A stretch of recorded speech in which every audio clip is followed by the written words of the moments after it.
Okay, I'm here with Edwin and Tracy at Machado School, rest stop for the Tierra Bella bike race.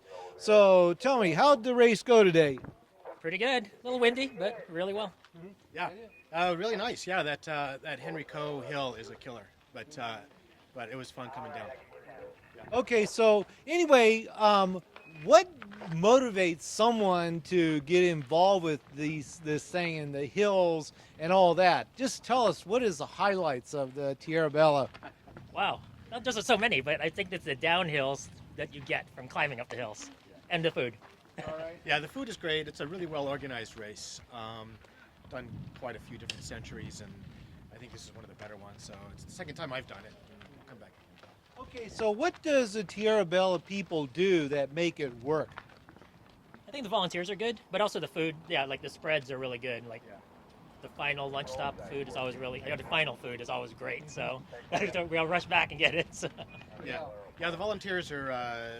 You can tell they're really into it. They're very friendly, excited about everybody participating, and I'll second it. The food is great. So. Okay, so other than that, for myself, the last time I've been on a bicycle was way back in the 20th century, with the Schwinn's, with the frames were made out of solid steel. So, so how long have you done bicycling? Actually, let me put it this way. So you must have done, cycling for some time. But I remember back in those days, cars were the most scariest things. So how do you deal with these things? That's kind of why I do centuries, because there's a bunch more people on the road, it's a lot more safe. Right, when you're riding by yourself, it's a little riskier. So. Yeah, when things are kind of marked, and I think maybe a lot of the drivers kind of anticipate it. They can see the cyclists out there, but it's scary. I mean, there's a lot of roads I've noticed along in this area are don't have any shoulder or very little, and you just got to kind of try and just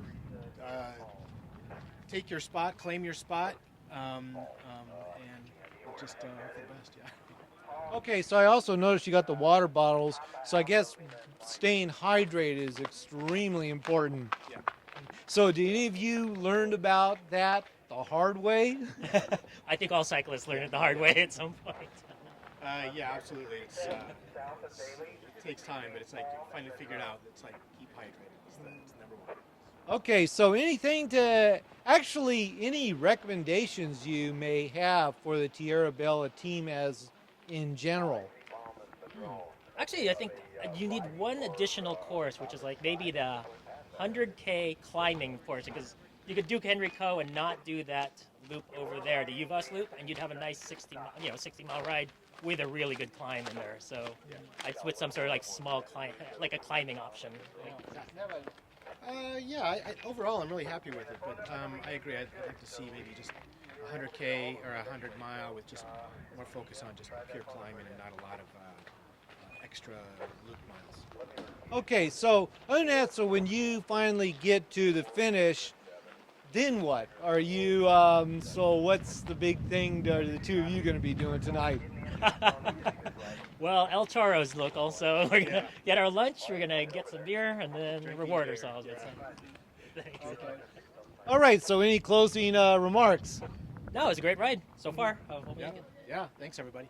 Yeah. Okay, so here with Edwin and Tracy at the Machado rest stop for the 2015 Tierra Bella bike tour. And thank you. Thank you. All right, thanks.